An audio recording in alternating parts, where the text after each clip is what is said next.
खेलो India scheme चला रखी है, उसमें अगर खिलाड़ी नेशनल लेवल तक अच्छा परफॉर्मेंस करता है तो गवर्नमेंट की तरफ से स्कीम है, स्कॉलरशिप देना चालू कर दी है।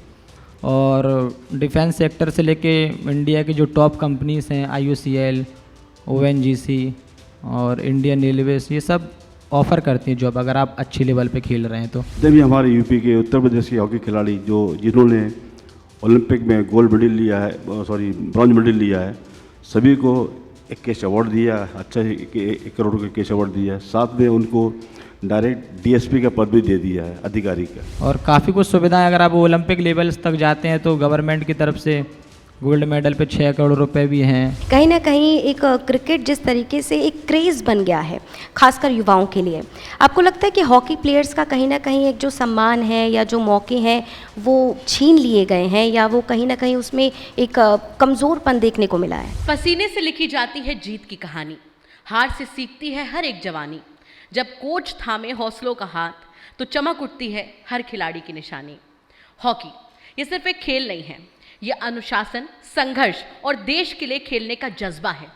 हर गोल के पीछे खिलाड़ी की मेहनत होती है और हर खिलाड़ी के पीछे एक कोच का मार्गदर्शन।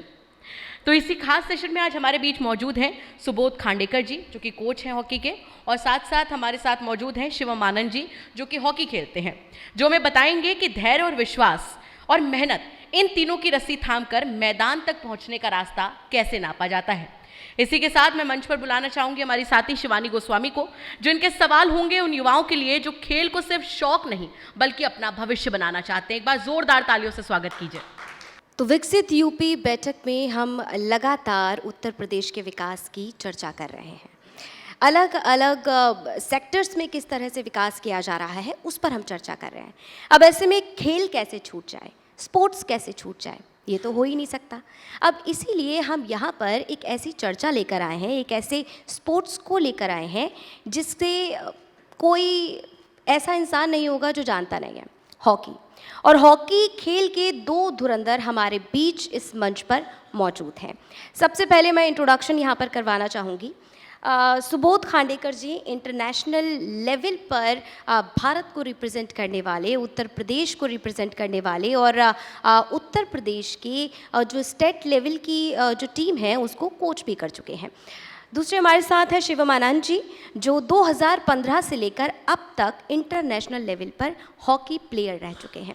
अब कैसे ये जर्नी रही और कैसे ये हॉकी को देखते हैं, इस पर हम यहाँ पर चर्चा करेंगे। सुबोध जी, सबसे पहले मेरा आपसे प्रश्न रहेगा कि मेजर ध्यानचंद के वक्त पर हॉकी की एक अलग पहचान थी। आपको लगता है कि वो क्या कारण है कि आज कहीं ना कहीं वो पहचान जो है वो कमज़ोर दिखाई देती है?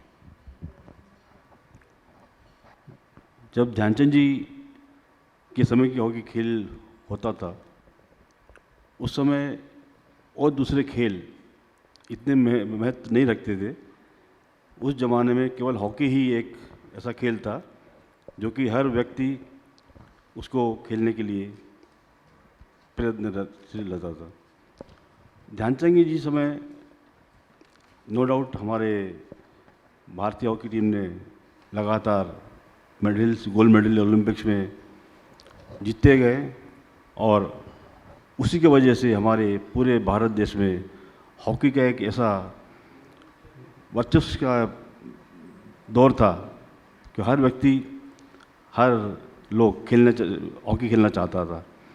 परंतु 47 जो हमारा देश आज़ाद हुआ, उसके बाद भी हमारे भारतीय हॉकी टीम ने लगातार 48 में, 52 में, 56 में ओलंपिक में गोल्ड मेडल लिए हैं, जो कि बलवीर सिंह सीनियर जी की कप्तानी में।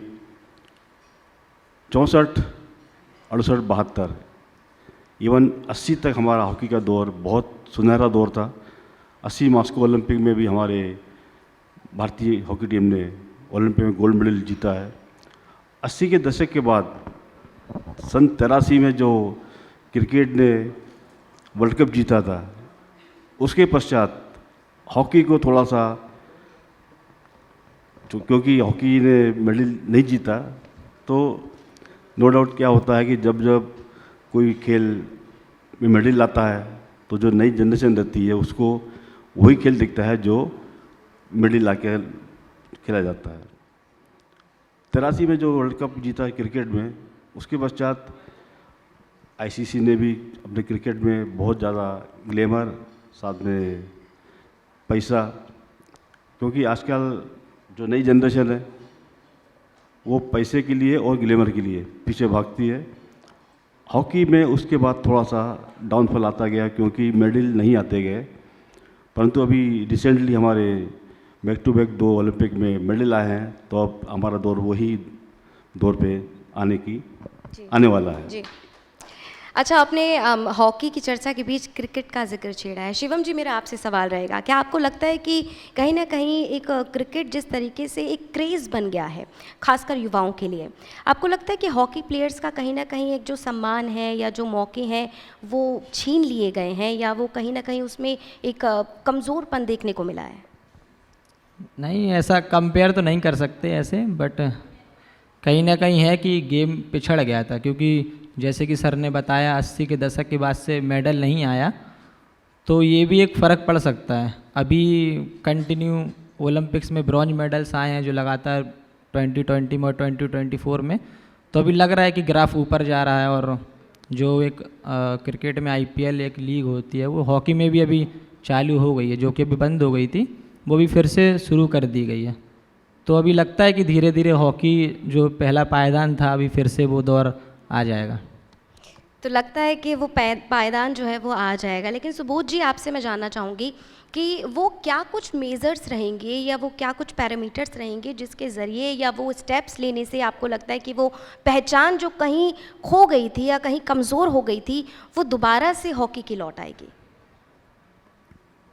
अब अपने आप को बताया कि अभी रिसेंटली बैक टू बैक जो 2 ओलंपिक में ब्रॉन्ज मेडल आए हैं, तो उसको अब क्या है कि जो हमारे भारत देश के जो बड़े बड़े कॉरपोरेट्स हैं वो आगे आकर हॉकी को अपना लें, और हॉकी में ग्लैमर और पैसा, क्योंकि आजकल हर व्यक्ति, हर खिलाड़ी को फाइनेंशियल की ज़रूरत पड़ती है, तो पैसा इसमें इन्वॉल्व होगा, ग्लैमर इसमें इन्वॉल्व होगा, तो नो डाउट हॉकी हमारी दोबारा ऊपर आएगी।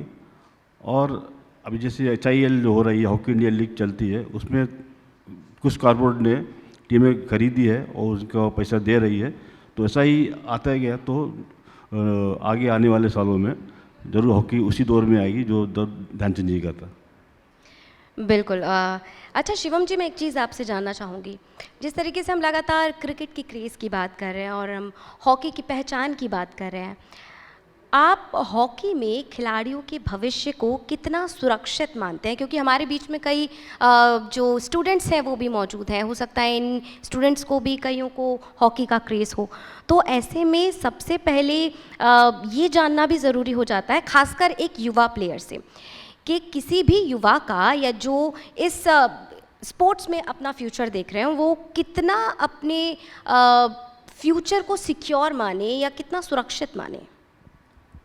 सुरक्षित तो ऐसे खिलाड़ी मतलब शुरू करते हैं हॉकी खेलना तो वो हार्ड वर्क पे भी डिपेंड करता है। और बाकी जो गवर्नमेंट की तरफ से योजनाएं चल रही हैं, जो भी खेलो इंडिया स्कीम चला रखी हैं, उसमें अगर खिलाड़ी नेशनल लेवल तक अच्छा परफॉर्मेंस करता है तो गवर्नमेंट की तरफ से स्कीम है, स्कॉलरशिप देना चालू कर दी है। और डिफेंस सेक्टर से लेके इंडिया की जो टॉप कंपनीज हैं, IOCL, ONGC और इंडियन रेलवेज, ये सब ऑफ़र करती हैं जॉब अगर आप अच्छी लेवल पे खेल रहे हैं तो। और काफ़ी कुछ सुविधाएं, अगर आप ओलंपिक लेवल्स तक जाते हैं तो गवर्नमेंट की तरफ से गोल्ड मेडल पे 6 करोड़ रुपए भी हैं, और सिल्वर मेडल पे 4 करोड़ और ब्रॉन्ज मेडल पे 2 करोड़। तो अब तो बहुत कुछ मिलने लगा है खिलाड़ियों को, तो अगर आप हार्ड वर्क करते हैं तो सुरक्षित ही है। सुरक्षित क्या है, बेहतर ही है, मतलब मेरे हिसाब से तो। सरकारी योजनाओं का आपने यहाँ पर जिक्र किया। सुबोध जी, मैं आपसे जानना चाहूँगी कि हम लगातार बदलाव की बात करते हैं और जब बदलाव की बात की जाती है तो इतिहास जान लेना भी ज़रूरी हो जाता है। पिछले कुछ सालों में योगी सरकार की क्या कुछ भूमिका, क्या कुछ योगदान रहा है हॉकी को और ज़्यादा प्रोत्साहित करने में, आगे बढ़ाने में? क्या कुछ बदलाव आप पिछले कुछ सालों में देख पा रहे हैं? वैसे मैं योगी आदित्य जी का बहुत बहुत धन्यवाद देता हूँ, क्योंकि जब से योगी आदित्य जी आए हैं यूपी में, तब से झांसी में हमारे इंटरनेशनल लेवल का एक हॉकी फील्ड जो कि हम बोलते हैं एस्ट्रोटर्फ, 2017 में लगी और इंटरनेशनल लेवल की ये एस्ट्रोटर्फ बनी है। उसके पश्चात उन्होंने उस ग्राउंड पर फ्लड लाइट लगा दी है और जितने भी हमारे यूपी के, उत्तर प्रदेश के हॉकी खिलाड़ी जिन्होंने ओलंपिक में गोल्ड मेडल लिया है, ब्रॉन्ज मेडल लिया है, सभी को एक कैश अवार्ड दिया, अच्छा 1 करोड़ का कैश अवार्ड दिया है। साथ में उनको डायरेक्ट डीएसपी का पद भी दे दिया है, अधिकारी का। तो ये खिलाड़ी को बहुत अच्छी चीज़ की उन्होंने, और उन्होंने कई खेलों को फाइनेंशियल सपोर्ट देने के लिए उन्होंने घोषणाएं भी की है कि आप नेशनल में भी जीतते हैं, सीनियर नेशनल जीतते हैं या जूनियर नेशनल जीतते हैं, तो हर नेशनल में उन्होंने एक अमाउंट वो किया हुआ है कि इतने जीतने पर ब्रॉन्ज मेडल पे इतना, सिल्वर मेडल पे इतना और गोल्ड मेडल पे इतना। तो यूपी सरकार तो स्पोर्ट्स के लिए बहुत कुछ कर रही है, अब हमको ज़रूरत है मेडल लाने की। बिल्कुल। आप दोनों ही रेलवेज़ में भी अपनी सेवा दे चुके हैं और आप तो ऑलरेडी दे रहे हैं। आपको लगता है कि जो युवा खिलाड़ी हैं जो इस हॉकी में अपना फ्यूचर देख रहे हैं या फ्यूचर बनाना चाहते हैं, कहीं ना कहीं रेलवेज़ के कोटे से या फिर स्पोर्ट्स के कोटे से रेलवे में नौकरी या सरकारी नौकरियां मिलना एक बड़ा मोटिवेशन है युवा खिलाड़ियों के लिए? शिवम जी। जी, वो तो है ही। अगर एक खिलाड़ी अगर खेल रहा है तो वो कुछ सोच के कि अगर मैं खेलना चालू कर रहा हूँ तो मैं कहाँ तक जा सकता हूँ, मुझे क्या क्या अचीव करना है और मुझे क्या क्या फ़ायदे हैं, तो ये सोच के भी एक खिलाड़ी अपना करियर स्टार्ट करता है। तो अभी तो है, अगर आप नेशनल मेडल लाते हो या नेशनल पार्टिसिपेट करते हो तो आपके लिए जॉब्स अवेलेबल हैं, और फिर इंटरनेशनल लेवल तक खेलते हैं तो आपकी तरफ से जॉब्स अवेलेबल रहती हैं, ऑफ़र भी करते हैं कुछ डिपार्टमेंट। वो आपके ऊपर डिपेंड करता है कि आप कहाँ तक खेल रहे हो और कहाँ तक सक्सेस हो रहे हो। बिल्कुल, स्किल्स पर भी डिपेंड करता है। लेकिन शिवम जी, मेरा एक और सवाल आपसे रहेगा। जिस तरीके से हम क्रिकेट का क्रेज़ देखते हैं कि मतलब एक प्लेयर अगर कहीं से गुजरता है तो हज़ारों लाखों की भीड़ खड़ी हो जाती है, आप मानते हैं कहीं ना कहीं हॉकी प्लेयर्स के लिए ये जो एक लोकप्रियता है उसमें काफ़ी कमी देखी जाती है, और उसका कारण जानना चाहूँगी।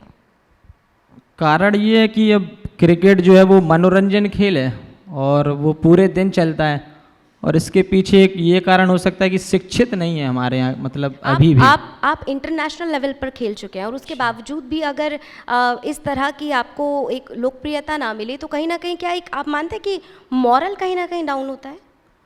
नहीं, ये तो मतलब सोचने वाली बात है नहीं, मुझे नहीं लगता ऐसा सोचना चाहिए। वो हमको लगता है कि लोग शिक्षित नहीं है, जानते नहीं है। मतलब जब तक लोग जानेंगे नहीं, और क्या हुआ अभी पिछले कुछ समय से मेडल नहीं पड़ा था देश का, तो लोग तब भी नहीं जान रहे थे। जब तक आप खेल में कुछ करेंगे नहीं, मेडल नहीं आएगा, तब तक आपको लोग कैसे जानेंगे। अभी हाल ही में जो 2 कंटिन्यू मेडल लगे हैं, तो अभी है कि लोकप्रियता थोड़ी सी आ रही है, लोग जानने लगे हैं हॉकी क्या है, इसके पहले क्या था। तो ये भी एक कारण हो सकता है, लोग जब तक जानेंगे नहीं तब तक नहीं होगा। बिल्कुल, जानेंगे नहीं तो मानेंगे कैसे।